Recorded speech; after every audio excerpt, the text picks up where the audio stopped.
Hey guys, subscribe for daily content. And if you're shopping for gear, make sure you check out the description for the newest items at some of the very best online retailers. There's also links for some of the items that I personally recommend. Thanks! What's going on YouTube? Metal Complex here, and today I've got another interesting knife review slash knife overview to show with you guys. This is the Bestech Titan, designed by Keanu Alfaro. So this might look familiar.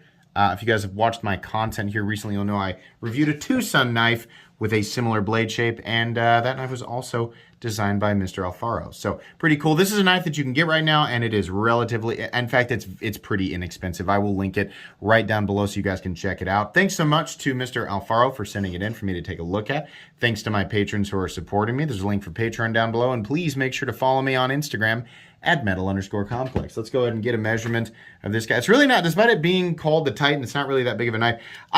I feel like I read somewhere that maybe this was designed after the blade that Thanos carries around in the Avengers, the Mad Titan, right? I don't know. But it does look like his sword, right? His glaive, whatever you want to call that. Overall length is 7 inches. Blade length is exactly 3 inches. It is definitely at or slightly above 3 inches. So keep that in mind if you're in an area where 3 inches is a problem. The actual cutting edge is coming in at 2.75 inches. Let's go ahead and do some size comparisons up against the Ontario Rat Model 1 and the Ontario Rat Model 2. This is definitely more of a Rat 2 sized knife. It's actually a little bit shorter. Overall cutting edge is almost identical though, so keep that in mind. How about up against the Spyderco Para 3? The Para 3 is definitely a little bit longer. And last but not least, the Benchmade Bug Out, also a little bit longer. How's the action? Many of you have handled knives that were made by Bestech. At this point, their quality is just, you know, they're one of the companies, right? If you're like looking for a good budget knife, right? Everybody knows Bestech knives are made in China, but if you're looking for a good budget knife that's made out of the right materials for the price point, and it's got that action, it's got that detent strength that you want, it's got that feeling of a high quality knife, Bestech is one of those companies that just does it right, and that's what we're looking at here. There's no double clutch. It's a flipper only, but it does it well, not uncomfortable, easy to disengage, etc., etc. So yeah, action's really good. Let's go ahead and do carry profile. So thickness up against the Spyderco Para 3, it's actually a little tiny bit thinner.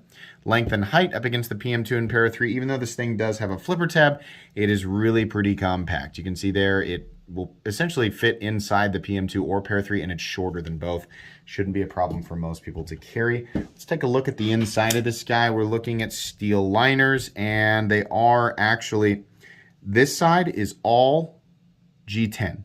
There's nothing else in there. Some people like that, some people don't. I don't really have a problem with it as long as the G10 material is thick enough, right? Should be plenty strong. This has actually been recessed into the G10, which is cool. It's a pretty lightweight knife. So G10 steel for the frame, or I'm sorry, the liner. And then we have D2 for the blade steel, which is it's kind of just par for the course in the budget knife world.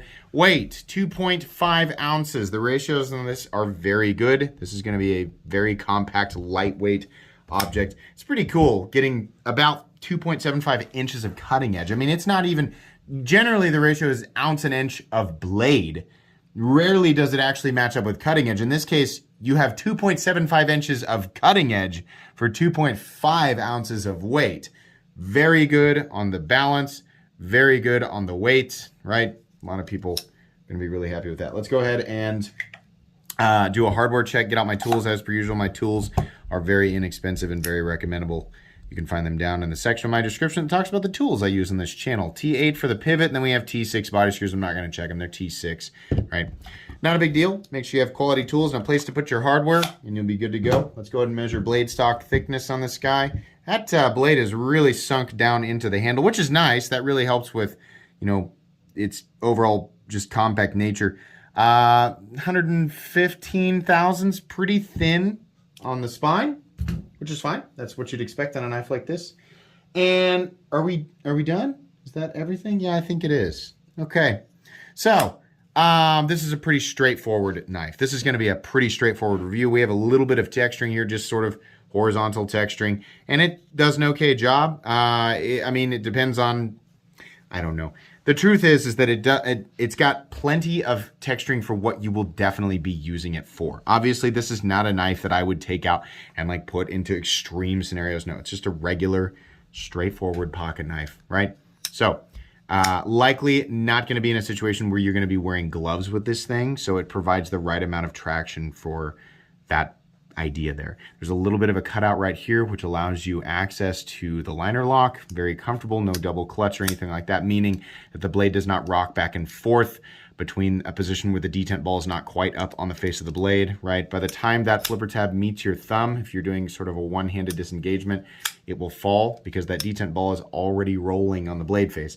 I don't always explain that. People ask me, what do you mean by double clutch? If I take time to explain it in every single review, we run into a situation like this right now where I've stopped the review to explain it and then explain why that I don't do it every single time, right?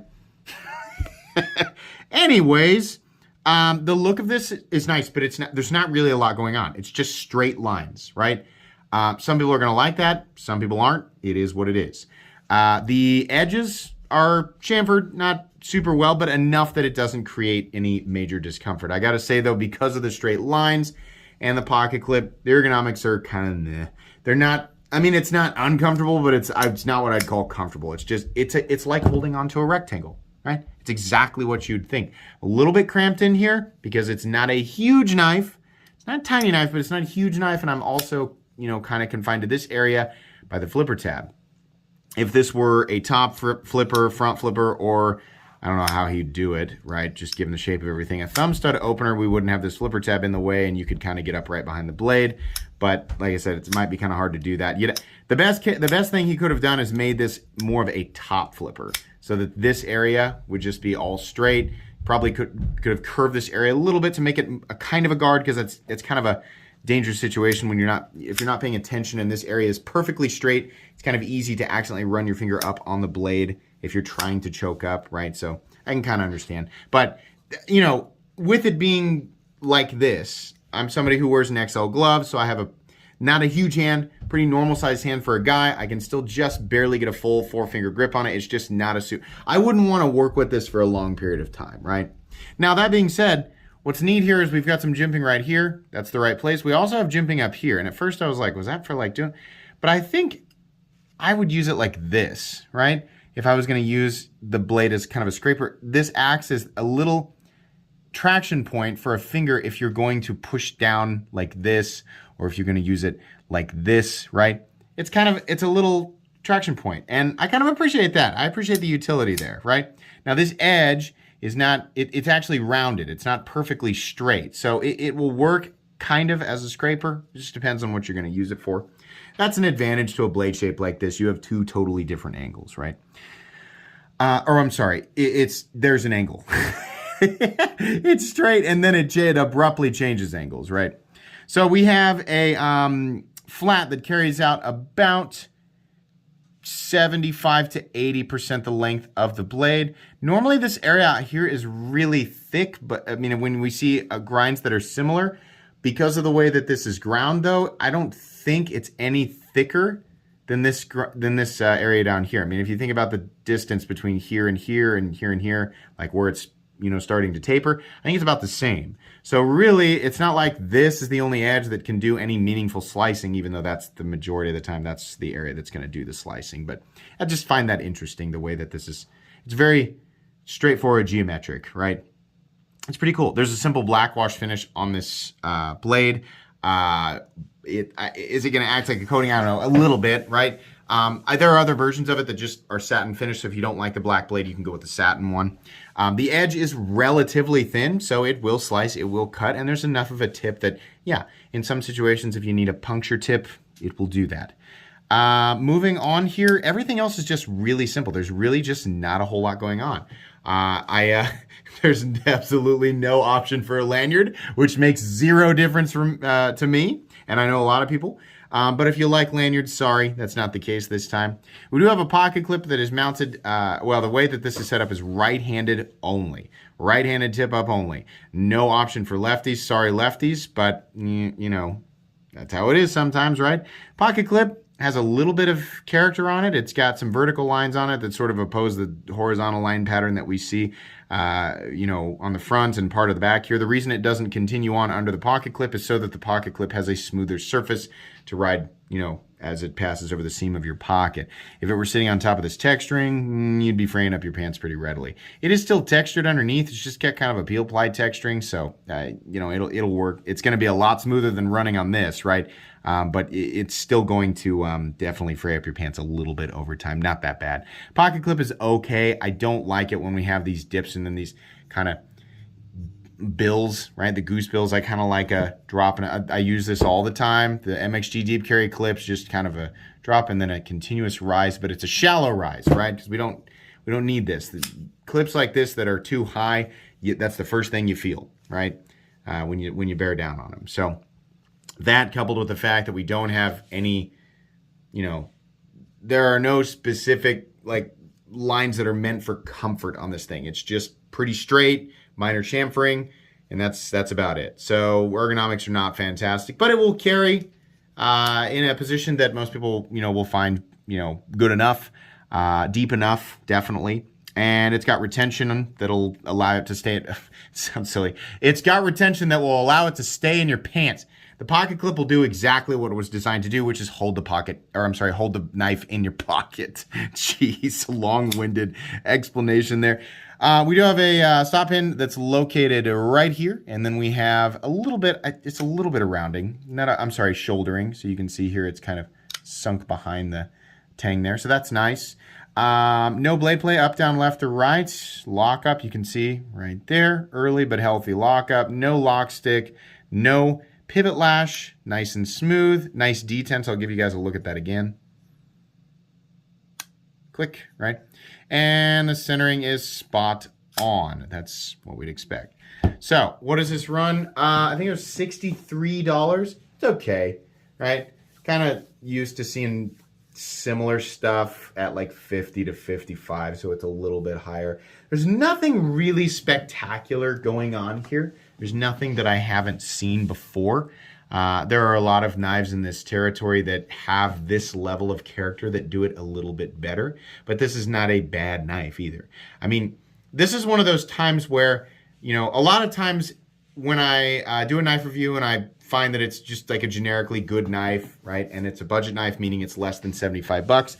It goes in my cheap knives I like playlist and my recommended knives playlist. This is one of those weird times where it's good enough for the cheap knives I like playlist. Like people like just looking for a cool budget, excuse me, a budget knife they want to just pick up and enjoy. Yeah, it is. It's a cheap knife that I like. Is it one that I recommend to the level where you got to rush out and get it? No. It's not, I'm not saying it's like one of the most spectacular budget knives. Far from that, right? It just plain and simple, it's a cheap knife, and I like it enough to put it on my cheap knives I like playlist, right? It does a good enough job. Basically, it is lightweight, compact. The best thing about it are the ratios. The ratios are great. Easy to disengage, easy to deploy. The blade does have some unique utility in that it's got two separate edges, and there's a little spot up here that you can kind of use, your thumb to just sort of guide the blade without slipping all over the place. That's cool, right? Good material choice, just good enough there. Ergonomics are very sort of C, right? On a grading scale, I would just give it a C. It's nothing special, but it's not terrible, right? It just is what it is. Everything else is pretty much exactly what you'd expect. So that's pretty much all I have to say. You can get this. If he did another one of these, I think it would be cool if he just made it bigger, right? I think the pocket clip, just less bill, maybe a little bit more chamfering, a little bit more in the way of like ergonomic lines that add a little bit of comfort. And I think get rid of the flipper tab and do something like a top flipper so that you can actually choke up behind. I think in this, if you did it bigger, you wouldn't need to get rid of the flipper tab. You leave it this size and maybe it'd be better to do like a top flipper thing, but I don't know. There's not an enormous amount of personality with this knife, so there's really not a lot to say. In fact, it's kind of amazing that I managed to turn this into a 15-minute video, but I did. So, I mean, it is what it is. This is cool. This is likely a knife that I'll end up giving away during a live stream, so feel free to subscribe and check those out. Thanks again to Mr. Alfaro for sending this in for me to take a look at. Please make sure to follow me on Instagram at metal_complex. If you enjoyed this video, leave a like. If you'd like to check out my other content, I do, of course, have lots of videos of knives that are either expensive or inexpensive that I do or don't like, so check those out. And if you enjoy all my content, go ahead and click on that Metal Complex logo right there and subscribe because there's definitely more coming. Thanks again for watching, everybody, and have a great day.